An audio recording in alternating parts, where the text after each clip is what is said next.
you so much for joining me. I am Kate Thompson, a principal real estate broker here at Best Real Estate Company, and this is our latest episode of the Friday Focus podcast. And so I want to welcome you and again, thank you for listening. If you've been paying attention here in the last few weeks, this is actually our fourth recorded podcast episode. So I think things are coming along pretty good. I really would love to get feedback from you guys about the topics that we'll talk about, and then share some topics as well. If there are things that you want to learn about or know about, things that you think we should have some commentary on to clear up for people, you can send that to me via email. You can text it to me, and I will definitely consider those things, look for ways to bring them to you, bring information about such things in a positive manner, and then we can move forward learning together.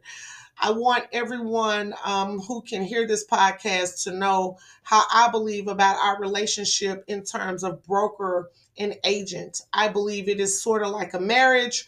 One cannot function and operate to be successful without the other. And I want to be able, and I can speak, I think I'm very confident for all of our other principal brokers and our ownership in that we want to be, when I say we want to be bringing you things that are going to be value for you in your business and how you move forward with that. And so that brings me to today's discussion. And it's going to be a fairly short discussion, hopefully, because I am also going to, when I send out this link, I'm also going to send out a different link that has, it's about a 54-minute video, but you only have to watch maybe 50 minutes of it, because the first few minutes of the video, there is no sound. About 3 years ago, one of our affiliate brokers, he's a broker affiliate. So there's affiliate broker in Tennessee, and then there's broker affiliate. Richard Scarbrough and he's actually a realtor emeritus. We did a video together where he kind of talked about the things that he does that are tried and true for him, that have really worked to help him to grow his business and sustain himself for a number of years. And so let me just give you some clarity about what a realtor emeritus is. That is a realtor emeritus is someone who has been a member of the National Association of Realtors. That means they were able to participate, be active, and pay their association fees, honor the code of ethics and things of that nature for at least 40 years. I think I've known Richard 4 or 5 years on a personal level. So he's been a realtor for more than 40 years. That's why I say that. And so I think he is a perfect person for us to look at as an example for someone who has a sustainable and profitable business. And I think it's very good to be able to have someone in our family that is willing to openly share the things that he does to grow his business. And so I think this video that I'm going to link with this podcast link is just a good follow-up to what I want to discuss. So during this week, all of the fallout from the NAR settlement has wound up either in my email or on my phone, my cell phone, with questions from agents, not just within our family here at Best, but from outside of our family, other colleagues that I have done business with or that I know in some other capacity. They've all been really wanting to discuss it. And, I've gotten, and to be honest, I've heard, a lot of people are just afraid and unsure of what's going to happen because as long as they've been in the game as a real estate agent, they have not had to really contend with that.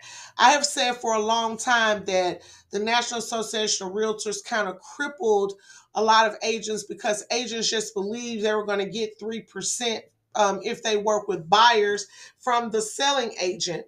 And so that's just, we just should not have been having so many of us go along with that mindset, because once you have a mindset or a habit, it's so hard to break it if you're not disciplined.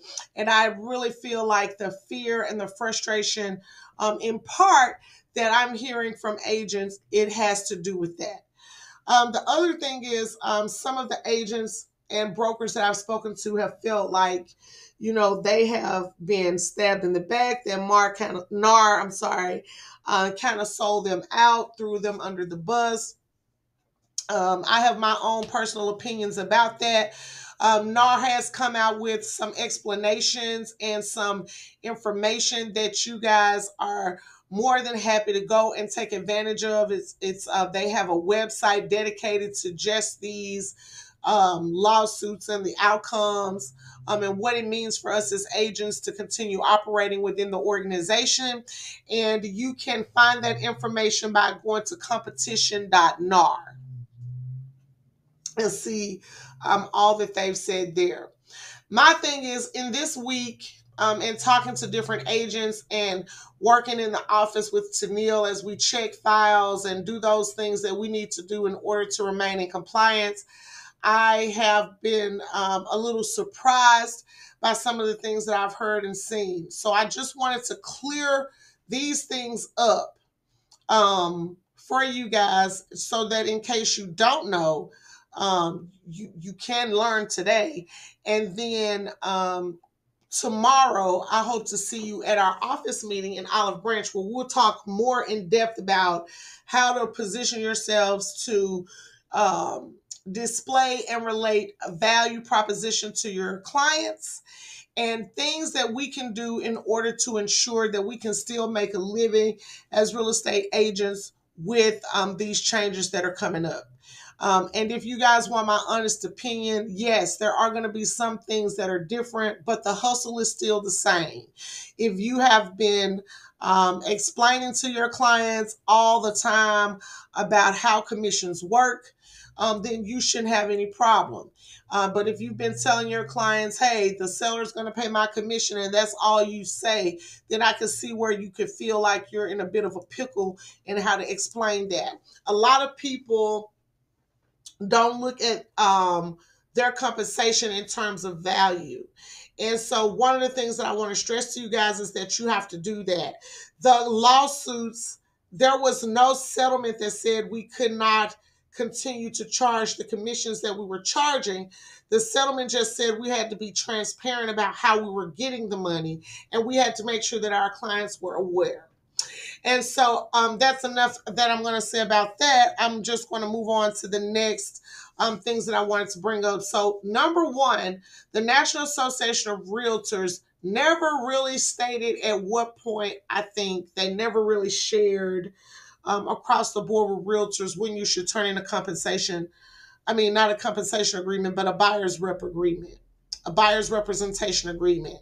I'm here to tell you that the law, your state real estate laws that are put out by the legislature, and that are passed by the legislature, and then that are policed, so to speak, by real estate commission, states that you should have a buyer's representation agreement be signed at the first substantial meeting.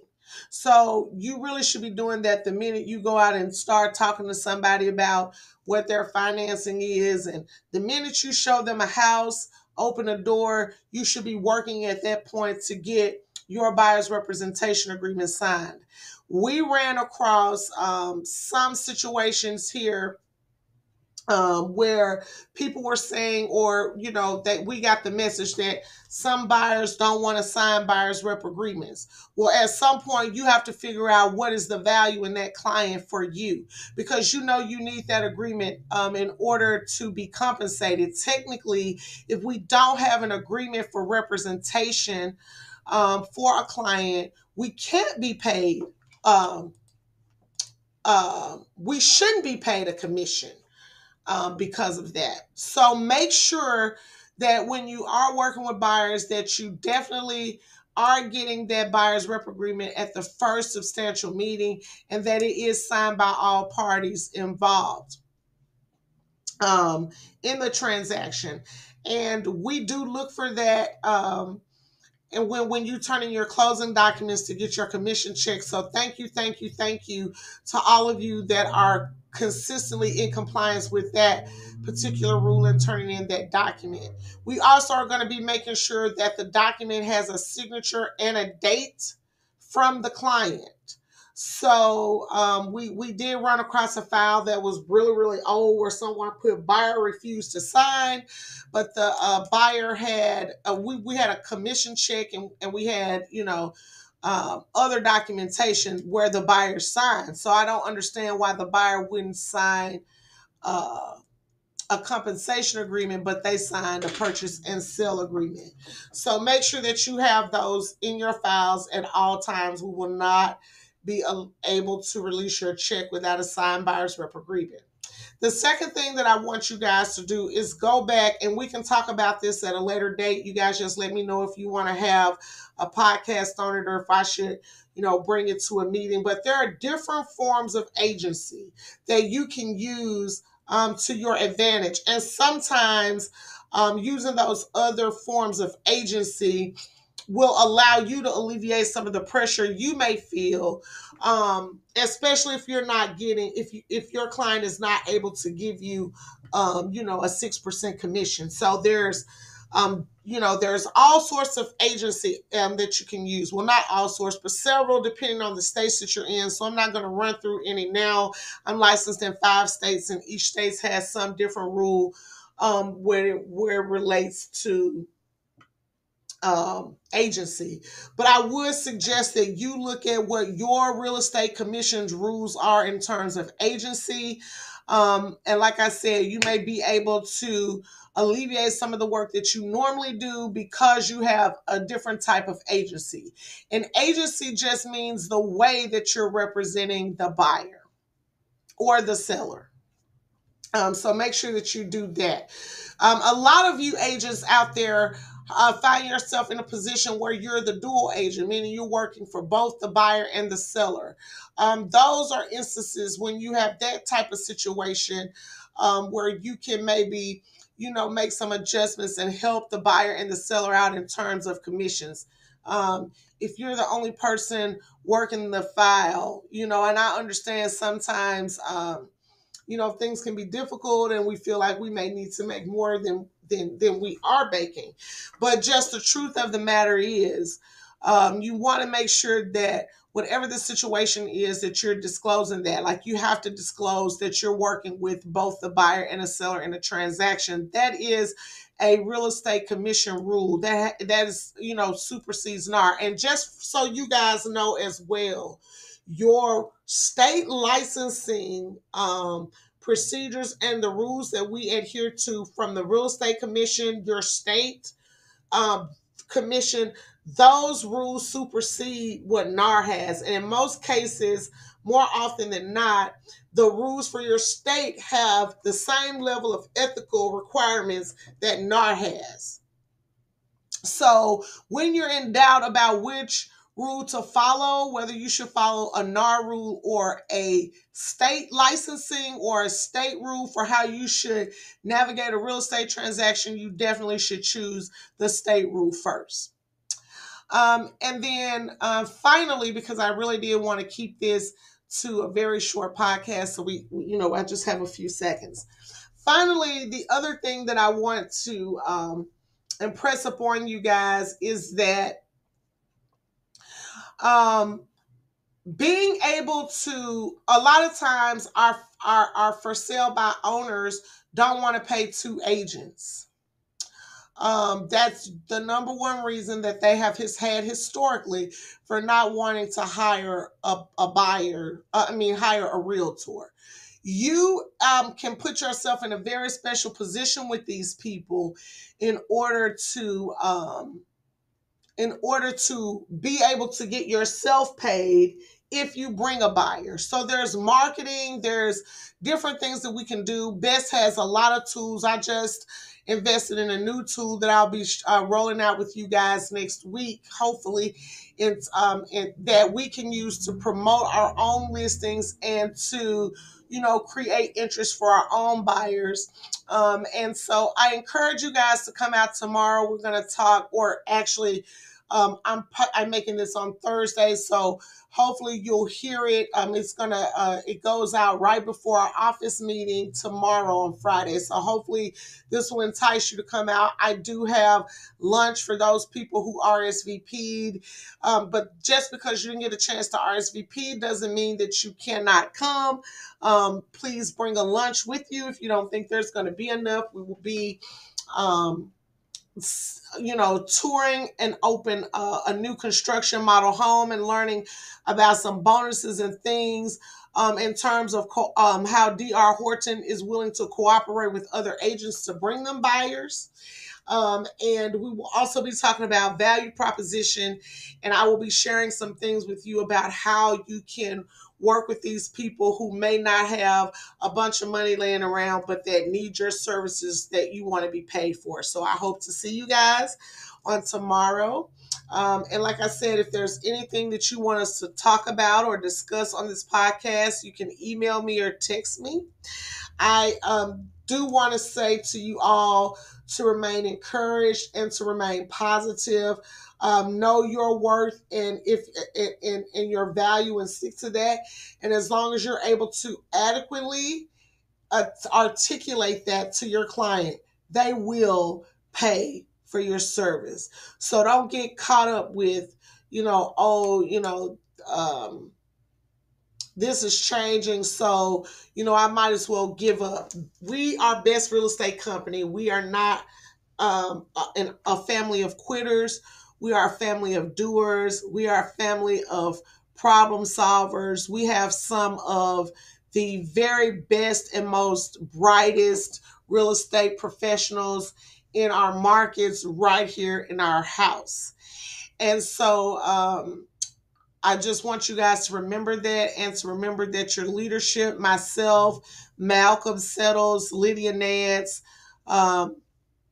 Tennille, Ida Long, Richard Scarbrough, Shanita Johnson. We have plenty of people here in our fold that have the experience. Tarsha Coleman, different people who want to see not only our company be successful, but you as individuals be successful. And we have all had some very unique experiences in our real estate career that have seen us through some of the most challenging times. And this time is no different. So let's stick together. Reach out if you have issues or questions. Know that no question is a dumb question, and we want to help. So with that being said, I am going to invite you to click out of this link and click on the next link in the email, where you can hear Richard talk about a new sort of real estate and some of the things that he is doing to attract clients, to attract listings, to gain business, and to be sustained no matter what happens. Until next time, take care of yourself and each other. Bye now.